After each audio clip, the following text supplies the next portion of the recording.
राम कृष्ण की प्यारी गैया सारे जग की माता है।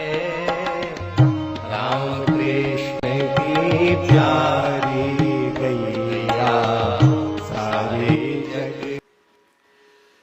एक और ब्राह्मण था, बड़ा विद्वान था, वेद आदि शास्त्रों का, उपनिषदों का, दर्शन शास्त्र का विशेष अध्ययन किया था। वो क्रोधी बहुत था, तो जब देखो तब ब्राह्मणी को धमकावे, ए कान खोल के सुन ले, सन्यासी हो जाऊंगा। अच्छा, सन्यासी हो जाओगे? अरे ऐसा मत करो, घर बिगड़ जाएगा। यूं त्यों हाथ पैर जोड़े, बेचारी रोवे, मेरा क्या होगा, थोड़ा ध्यान तो करो। एक दिन एक महाराष्ट्र की घटना है ये। एक दिन एक संत, शायद मनको जी बोधला या क्या नाम था उनका, वो संत आए वहां, तो ब्राह्मणी को उन्होंने बहुत दुखी देखा। तो कभी कभी किसी ब्राह्मण के द्वार पर, कभी किसी ब्राह्मण के द्वार पर भिक्षा करने जाते थे। उन्होंने कहा, माता जी आज आप दुखी क्यों हैं? बोले, महाराज मैं बहुत परेशान हूँ, मैं सब प्रकार से अपने पति को प्रसन्न रखना चाहती हूँ, लेकिन जब देखो तब छोटी सी छोटी बात पर इतना गर्म हो जाता है, गालियाँ भी बकने लग जाता हो। कई बार कहता कि मैं साधु सन्यासी, आपका नाम लेता कि वहाँ जा करके साधु सन्यासी हो जाऊँगा, आपका नाम लेता है। तो महाराज आशीर्वाद दीजिए कि ये घर का कलह खत्म। बोले हाँ हो जाएगा, तुम्हें हमारी बात माननी पड़ेगी। क्या बात माने? बोले अब की बार गर्म हो तो तुम मनाना बिल्कुल मत, कहना तुम बात के पक्के हो तो इसी से मैं घर छोड़ो, बाबा जी बनो, तब हम समझेंगे कि तुम हाँ असली हो, तो नहीं तो तुम नकली हो, समझ लो, सब झूठ बोलते हो, तुम कुछ नहीं है तुमको।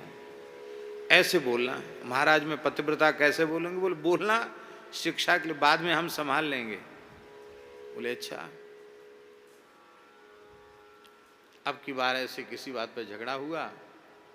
बोले ए कान खोल के सुन ले, मैं चला जाऊंगा उनके पास, बोधला जी के पास, वहां जाके सन्यासी हो जाऊंगा। उसने कहा, देवी महाराज कान पक गए सुनते सुनते, अभी चले जाओ, अभी इसी समय चले जाओ। कहा चला जाऊंगा। मतलब चला जाऊंगा नहीं, चले जाओ, मैं कैसे भी अपना गुजारा करूंगी, तुम जाओ यहां से। अब उस इज्जत बचानी थी, सोचा कि शायद बाहर निकलूं तो दौड़े मनाने के लिए। धीरे धीरे निकले, लेकिन कुछ नहीं, उसने पक्का कर दिया था ना महात्मा ने। अब वो चला गया, उन संत के पास गया, बोला महाराज हमें तो संसार से पूर्ण वैराग्य हो गया है, कुछ नहीं है, सब धोखा है, सब स्वार्थ है, कुछ नहीं है, सब बेकार है, अब तो हमें सन्यासी बना दो। महात्मा जी तो जानते थे पहले से, सारी बात सुने समझे थे, ब्राह्मणी ने सब इतिहास बता दिया था। उन्होंने कहा देखो साधु तो बनोगे जरूर, हम तो मना करते नहीं किसी को, आप आए हो, वैराग्य हुआ है, बहुत अच्छी बात है, आप तो विद्वान हो, वैराग्य होना ही चाहिए आपको, लेकिन ऐसे हम साधु नहीं बनाते, पहले कुछ दिन यहाँ रहना पड़ेगा, फिर देखेंगे 2 वर्ष 4 वर्ष 6 वर्ष में तुमको लायक समझेंगे तो तुमको सन्यास प्रदान करेंगे, तब तक रहना पड़ेगा। हाँ हाँ ठीक है महाराज, हम तो रहेंगे, बस आपके पास रहेंगे। तो बोले जाओ स्नान करके आओ। ब्राह्मण स्नान करने चला गया नदी में, गोदावरी में। स्नान करके उसने अपने सब कपड़े सुखा दिए थे, धो धा करके गंगा गोदावरी में। और वो महात्मा जी आए कुटिया से निकल के, सब कपड़े फाड़ डाले उन्होंने, कुर्ता फुर्ता तो फाड़ के फेंक दिया, पता नहीं कहाँ चला गया, धोती के भी इतने इतने टुकड़े कर दिए, लंगोटियां बना दी उसके। ब्राह्मण आया, बोले हमारा कपड़ा कहाँ गया? बोले अब तो साबुत कपड़ा नहीं, अब तो ऐसे ही कपड़ा पहनना पड़ेगा, फटे पुराने कपड़े महात्मा लोग पहनते हैं, तो ये लंगोटी। महाराज ये कपड़ा न तो लपेटने में आ सकता, ना ओढ़ने में आ सकता। बोले ओढ़ने लपेटने का नहीं है ये लंगोटी है, एक टुकड़ा कमर में बांध लो, एक टुकड़ा जो है लपेट लो, ये लंगोटी है। अब महाराज पहना दी लंगोटी। बहुत दुखी हो गया कि महाराज दूसरा कपड़ा भी नहीं लाए, सब फाड़ दिया आपने कपड़ा। अब संकोच के मारे तो कुछ कहे नहीं क्यों, इन्हीं से संन्यास लेना है। हम तो सुनते थे बड़े उच्च कोटि के महात्मा हैं, इनका तो स्वभाव बड़ा गड़बड़ है, हमारा कपड़ा ही फाड़ दिया। बताओ, आज सवेरे से तो झाड़ू दे दी, क्या सब जगह झाड़ू लगाओ, झाड़ू लगाने के बाद बोले स्नान करने चले जाओ, फिर सब कपड़ा फाड़ दिया। अब सोचा कि शायद कुछ बाल भोग तैयार होगा, क्योंकि महात्मा तो भिक्षा लेने जाते थे। बोले महाराज संध्योपासन तो सब हो गया, भूख लग रही है। बोले भूख लग रही है तो यहाँ तो कोई व्यवस्था नहीं है, आज तो हम भिक्षा करने भी नहीं गए हैं, क्योंकि अब तक कोई नहीं था तो हम भिक्षा करने जाते थे, अब तुमको ही भिक्षा मांगने जाना पड़ेगा। कहाँ जाए महाराज भिक्षा मांगने, कभी तो मांगा नहीं। बोले कभी नहीं मांगा तो अब मांगो, साधु बनती काहे के लिए हैं, भिक्षा भिक्षा करते हैं साधु, भिक्षा करके खाते हैं, जाओ भिक्षा मांगो। कहाँ? बोले यही गांव है, इसी में। इसमें तो महाराज हम इसी गांव के तो हैं। बोले इसी गांव के हैं, चाहे साधु को क्या है, ये गांव और वो गांव अंतर क्या रहा, गांव गांव सब एक जैसे, मनुष्य मनुष्य सब एक जैसे, उसमें भेद क्या रहा, ये अपना है, ये पराया है, ये घर का है, ये बाहर का, ये भेद तो साधु में होता नहीं। अब तुमको साधु बनना है ना, भिक्षा मांगो।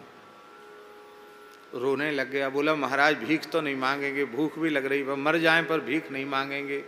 तो बोले सन्यासी भी नहीं बन पाओगे, साधु भी नहीं बन पाओगे, भीख नहीं मांगोगे तो साधु कैसे बनोगे, तुमने अहंकार नहीं छोड़ा, तुम साधु कैसे बनोगे। थोड़ी देर में सब वैराग्य ठंडा पड़ गया।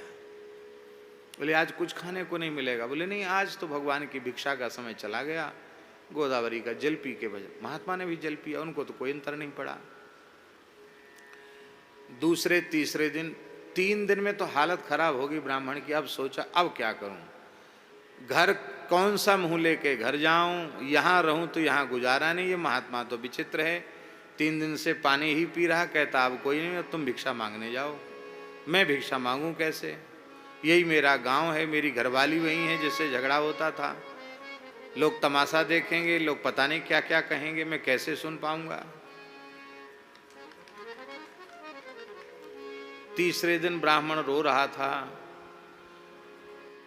कि मैंने अपनी जन्म कुंडली तो देखी नहीं, कौन सा ग्रह खराब आ गया जो मेरी बुद्धि बिगड़ गई, काहे को साधु बनने की मैंने सोच लिया, हाय हाय धिक्कार है, बड़ा बुरा हुआ। भारी दुखी हो गया, रो रहा था। तो महात्मा जी बोले भाई रो क्यों रहे हो। बोले महाराज तो बहुत अति हो गई है, कैसे होगा आपके पास गुजारा, न कुछ ओढ़ने का है, न कुछ बिछाने का है, मच्छर अलग से काटते हैं, खाने पीने की कोई सुविधा आपके यहाँ है ही नहीं, कपड़ा आपने सब फाड़ी दिया, हमारा लंगोटी बना दिया, अब कहते भिक्षा मांगने जाओ, भिक्षा हमने कभी मांगी नहीं, अब मेरा समाधान करो। मैं क्या, मुझे तो मन भर गया, अब तो साधु तो नहीं बन पाऊंगा महाराज, अब क्या करोगे। बोले अब हमारा कैसे भी शेष जीवन ठीक से कट जाए, ऐसी कृपा करो। बोले तो हमारे साथ चलो और हम जैसे कहें वैसे करना, पत्नी को प्रणाम करके क्षमा मांग लेंगे, देवी हमारा वैराग्य ठंडा हो गया, अब तुम जैसे कहोगी वैसे ही घर में रहूंगा, प्रेम से भजन करूंगा। ऐसे उसी लंगोटी में 3 दिन का भूखा ब्राह्मण उसको साथ लेके संत जी गए। बोले हमारी पाठशाला में 3 दिन में ही रह करके बिल्कुल विशुद्ध हो गया, अब क्रोध नहीं करेगा, क्योंकि इसको समझ में आ गया कि क्रोध का परिणाम क्या होता है। अब ये जैसे तुम रखोगी वैसे ही ये ब्राह्मण रहेगा। ब्राह्मण ने कहा देवी हमने बहुत तुमको फटकारा, बहुत बिना कारण क्रोध किया, अब क्षमा करो। अरे प्रभु आप ऐसा क्यों कहते हैं, आप तो मेरे स्वामी हैं। उसने प्रणाम किया और प्रेम से बोले अब ले जाओ उस ब्राह्मण को अपने घर में ले जाओ, भोजन कराओ, भूखा प्यासा है।